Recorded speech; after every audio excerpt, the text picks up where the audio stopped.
Podcast Network's family of shows. Available everywhere. Hello everyone and welcome back to the GSMC Fantasy Sports Podcast, brought to you as always by the GSMC Sports Network. Hope you guys are enjoying the show. We are in the home stretch and we are going back to the NBA in this fascinating rookie class that's so balanced and so skillful. We are going to assess their performance in the Summer League and see how they will translate in terms of fantasy. We're going to focus on some rookies who are in the Rookie of the Year discussion and some rookies who might get there at the end of the season. Without further ado, let's jump right into this segment. Now, one thing I think a lot of people look for in Summer League is not necessarily consistency, but certain traits that will allow rookies to settle into their teams. It's all about diagnosing what your starting five weaknesses are and how you're going to add these pieces into it, these new pieces into it. And so I'm going to look at these guys in terms of what they will add value-wise first, in terms of fantasy-wise second, because that's the thing that I think a lot of people take away from Summer League. Looking at these guys through a lens of fit. Let's start off with Razaka, which we talked about for our NBA Rookie of the Year segment. He is, in my humble opinion, a guy who is going to be a quote-unquote slow burn. He's not going to immediately pop off the page as a guy who you trust from the get-go. I think he's going to need time to settle into this Atlanta Hawks team, and they don't need to rush it. I know that they kind of want to now that Dejounte Murray is gone, but at the current moment in time, you still need to understand that out of everyone in this draft class, you decide to take a flyer on Razaka, and at the end of the day, this entire class is an unfinished product, and so you have to roll with the punches here. Yes, Razaka certainly can be a star immediately, but I don't think he needs to be and wants to be. That's the main thing a lot of people are talking about. Is Razaka intent on being a star in this league? And I think that the Atlanta Hawks are going to figure out by hook or by crook, because this is kind of a now more desperate pick than people expect. Now that Dejounte Murray is gone, a lot of weight is going to be placed on his shoulders, and I don't think he's as prepared. That being said, though, I think the traits that really pop off the page is length, his versatility, good shot off the dribble, makes him an intriguing fantasy option, and I think he can go in categories, leagues, maybe even ESPN leagues, especially in the top 100 to 125 picks. I think that the value he adds really stems from him being a big man kind of in the mold of Wemby, where he has traits that he can really focus on that will make him pop, and then some traits that he needs to work on.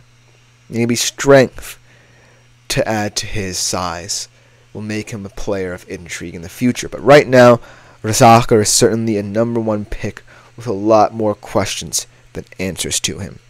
Then let's go to Reed Sheppard, because that dynamic between Reed Sheppard and the Houston Rockets is going to be an interesting one, because the Houston Rockets are still a young team trying to figure out what, if any, identity they're going to have for the future of this team. Now, like I said before, the one trait that people can pinpoint in Reed Sheppard is obviously his shooting. 52% in college, can create his own looks. And I think that Reed Sheppard, when we talk about shooters especially, when Reed Sheppard comes to mind, he's going to be someone whose shooting might not detract as much as people think from what the Houston Rockets style of play is. I kind of view him as almost a second coming of Harden, in that his shooting really stretches what the Houston Rockets can do. And I think there's a lot of athleticism, raw athleticism, on the Houston Rockets that needs to be tapped into. And Reed Sheppard can kind of allow most of that Houston Rockets offense to really stand out. I like what Jalen Green does. He's a solid driver. I like Alperen Şengün as well. It's a solid kind of hybrid center forward position. And so adding shooting, yeah, might like Reed Sheppard to be something a little bit more than just a pure shooter, but it could be effective. And so I think he might be a top 100 pick as well in fantasy because of his ability off the bench perhaps to shoot the lights out. And so Reed Sheppard is someone who you might want to consider, but might need to develop, much like Razaker, in the ways he can improve upon what he's doing already. And then, last but not least, let's look at a player who we didn't necessarily mention in terms of this summer league and this rookie class. How about Donovan Clingan? He kind of got lost in the mix. He's another one of those big guys who is going to have a lot of stats you might covet a lot in fantasy as well. He's a guy you might have to pay some attention to. He led the summer league in blocks, rebounding. So, as you can see, maybe in the center position where, points are certainly going to be at a premium outside of, unusual stats. There are only a few centers in the league who you can really rely upon as number one options, the Jokic's and Embiid's of the world. But in a league where big men are really transitioning into the next big thing, Donovan Clingan is kind of anomalous because I think that the center evolution is highly predicated on how these centers are scoring. And when I think about Donovan Clingan, he can score the bucket, for sure. But what I love about him is he's so keyed in defensively that you have to compensate for the size and strength he brings on the defensive side of the ball. That being said, the minutes are a concern.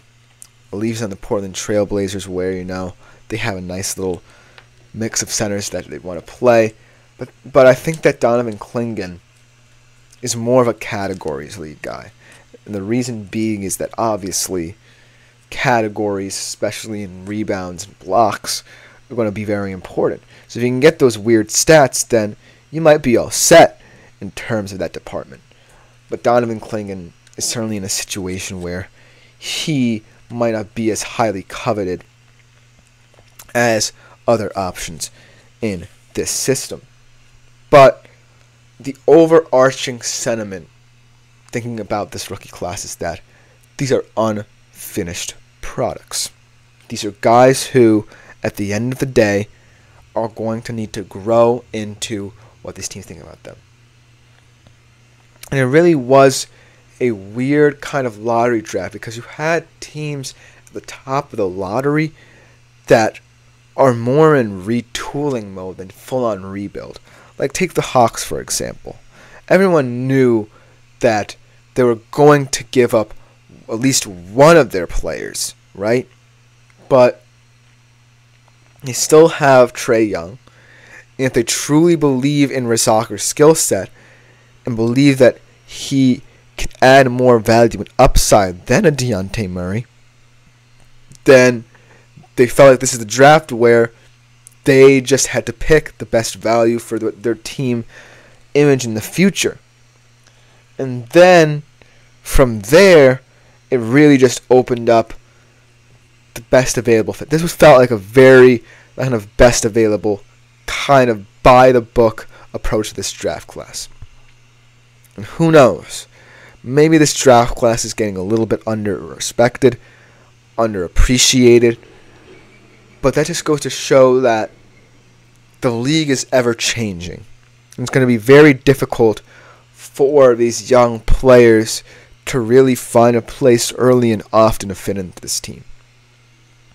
That's why assessing Summer League is so difficult, especially because you just want to see players' true traits shine.